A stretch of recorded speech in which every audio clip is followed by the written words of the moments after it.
Hi, are you seeing double? The cameraman's seeing double. So we got in a couple of like 335 type things, and both are rather exciting. I am playing through a car Mercury, and this is one of the best selling amps we have, especially for guys that play at home. This amp will get down to 1/10 of 1 watt, and you can get it to be as gainy as you like. We have it set fairly clean, but it's down to about 2 watts right now. The car Mercury will go up to 16 watts. It's plenty loud to be heard above a drummer anywhere. It's a lightweight pine cabinet, and it has a variety of voicings on it and a line out. We just got this one in, which is kind of this crocodile, faux crocodile. We didn't kill the crocodile yet, and so this is one that just came in. It's a great sounding amp. But getting to this is a 2012 Larry Carlton model. They made a reissue of Larry Carlton's favorite guitar, which was a 1968 335 that he took off the tailpiece, the trapeze piece, and added a stop bar. And the first thing you notice about these is that the stop bar is quite a bit farther away from the bridge. Lengthening that has some, it adds a little more of acoustical sound to it, but it got what he wanted, was a little more solid body sound to it. And that's what you get by lengthening this. Of course, if you lengthen it out, you are getting a little different response, a little less quickness to it. So, Larry Carlton, I don't think needs any introduction. You guys probably know this, but Steely Dan, it was all Larry Carlton, Aretha Franklin. Larry Carlton played on a ton of stuff, is worth looking at, and of course, a lot of you guys are nodding your head. I can see it from here. You're like, hell yeah, Larry Carlton. So, big frets refretted. It is all exactly as Larry had. It has these shalers on it. It is a custom shop product. So this is a 2012 custom shop Larry Carlton 335. It says Mr. 335 on here, and that's true. He is recognized as that. And the 68's had a little slimmer nut, but this has a little bigger neck on it. But this is, what Larry made his career on.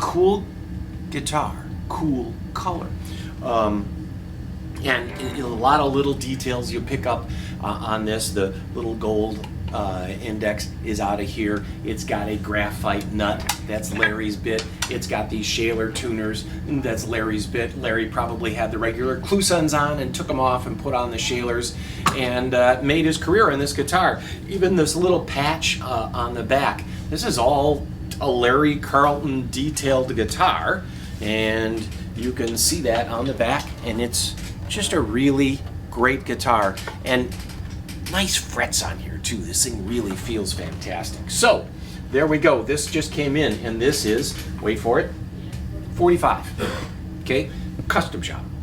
Yes, right. All right, now this just came in, and this is a unique guitar. This is a Trini Lopez.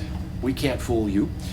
This is a diamond-shaped F-holes, the Firebird headstock, and the diamond-shaped inlays on this. And Trini Lopez was in the Dirty Dozen. He was known really more as an actor than a guitar player, but he was really a famous guitar player. Gibson doesn't let just any name on their guitars. They've traditionally always been very careful about the stars they choose to pick their signature guitars. But Trini Lopez is a guy. It's not just a fancy name.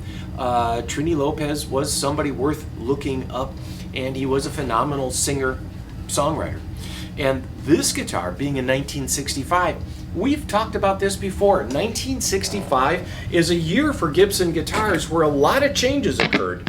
And 1965 is, of course, Fender, pre-CBS, post-CBS. 1965 is Rickenbacker, whereby they stopped doing the double binding and they did the single bound or no binding on the 330s. 1965 is the full year that Martin moved their factory, and in 1965 Ted McCarty left Gibson. But there are features, and again we'll go over this again, 3 key features on any Gibson guitar that can be mixed somewhere in 65. 65, mid 65 is where those changes were instituted, because the National Association of Music Merchants, where merchants would go and see the new stuff from Gibson, Fender, Gretsch, they would launch it in the summertime. And then those features were manufactured into. So in 1965, they said, we are bringing the headstock pitch forward a little bit to help prevent the breakage in the back. In 1965, said, we are going to get rid of this nickel hardware and do chrome hardware. This guitar has a nickel cover and a chrome cover, and it's factory. These covers have never been off. They just pulled something out of a box and they put on a chrome pickup and a nickel pickup and hope nobody would notice. And the wider neck. So this has the wider neck. This has the proper headstock pitch. This has one nickel patent sticker pickup, and it's got this beautiful sound. So this just came to us, and you guys might remember, going to have the camera stand up and take a look at this. This came to us with a headstock break, and we just touched it up. We decided not to put a hard lacquer over this, but we touched up the headstock break, and if you look back a few videos, you'll see I was showing this off. This too is a 1965 Gibson Trini Lopez, first year they came out. Serial number is still on there, and this headstock break, we're not trying to disguise it. We're just trying to improve the look, so it just looks better. You don't have to look at the back of the headstock. You don't see the cracks. That has been repaired. The glue will hold firmer than the wood, and this is a stable repair. You really do get a nice crisp upper mid-range out of these 60s humbuckers.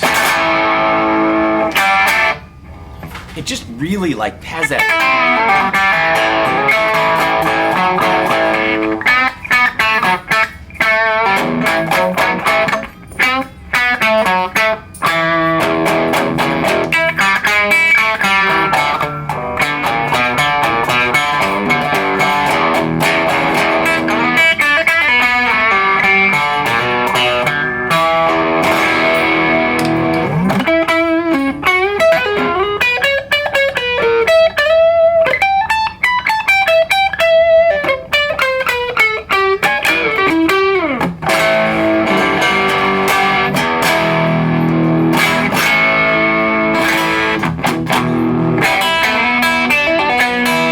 Nice out of phase sound. I'm going to clean this up just a little bit.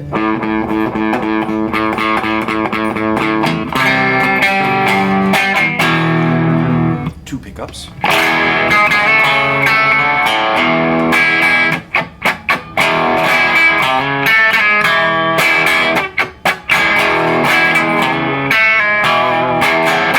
Bridge pickup. And now the neck pickup.